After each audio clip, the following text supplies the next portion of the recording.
Olá, tudo bem? Nesse vídeo vamos falar sobre o coletor de lixo, Garbage Collector. Quando estamos falando do coletor de lixo, estamos falando da memória principal. Como que o .NET usa a memória principal, a memória RAM? Ele divide em duas partes, o stack e o heap. No stack estão as variáveis por valor, são os tipos por valor. E no heap estão as variáveis por referência, ou os tipos por referência. As variáveis por valor, na verdade, os dados por valor, são desses tipos aqui. Byte, o short, o int, o long, todos esses daqui. Aqui não estão todos, porque você tem o sbyte, o short, o long, aqui está faltando o enumerador, mas são todos os dados que derivam de System Value Types, dessa biblioteca.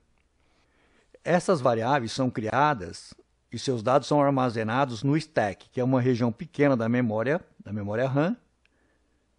Assim que o programa utiliza essas variáveis, elas são retiradas da memória automaticamente. Então, por exemplo, você tem um método, lá tem uma variável, por exemplo, quantidade vezes unitário é igual ao total. Quando esse método, ou essa função, ou essa sub terminar, essas variáveis são retiradas automaticamente da memória, do stack, dessa região que é pequena. Já o heap é uma região bem maior. Na verdade, enquanto houver memória disponível, ela será utilizada. E os dados por referência são as classes, as interfaces, os delegates, os objetos, as strings e os arrays.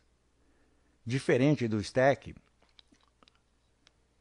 o heap não é liberado automaticamente. Ele precisa do coletor de lixo, o Garbage Collector. Esse é o processo responsável por limpar o heap da memória. Então, toda vez que nós instanciamos um objeto ou criamos uma classe que tem membros estáticos, ou uma string, veja que a string está variáveis por referência. Isso faz com que ela seja tratada completamente diferente dessas outras variáveis. Depois vamos estudar esse aspecto do string com mais detalhes. Mas agora o que importa é o seguinte, você deve ter observado que quando usamos alguns objetos do tipo a conexão com o banco de dados, nós utilizamos a instrução using no momento que instanciamos esse objeto. Para quê? Para que no final do uso daquele objeto, como por exemplo a conexão de um banco de dados, esse recurso fosse liberado. O recurso, não a memória. Então, o using não libera a memória, ele libera o recurso. Quem libera a memória é o coletor de lixo. Mas isso faz com que tire a referência dessas variáveis aqui da memória heap. Isso faz com que o coletor de lixo venha e faça a limpeza. Do contrário, isso só vai acontecer a hora que você sair da aplicação. Quando não usamos a instrução using, temos que fazer o dispose no objeto criado, como por exemplo no stream header. O coletor de lixo faz parte da CLR, Common Language Runtime, que é a máquina virtual do .NET.